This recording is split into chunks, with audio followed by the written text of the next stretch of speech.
নাও চাটা খাও, পত্রিকা পরে পড়ো। মা আমি যাচ্ছি। মুখে হাত দিয়ে বসে আছো কেন? দাঁতে ব্যথা। রাত্রি না ওষুধ দিলাম?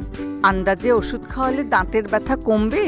তাইলে এখন আমি করবোটা কি? ভালো কোনো ডেন্টিস্টের কাছে বৌমাকে নিয়ে যা। এই ভালো ডেন্টিস্টটা কোথায় পাবো শুনি? তুই রতনস ডেন্টালে নিয়ে যা।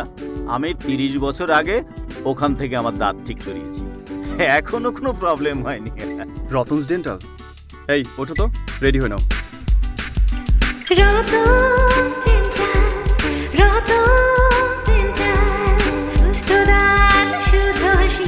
রতনস ডেন্টাল ভালোবাসি, সুস্থ দাঁত শুদ্ধ হাসি।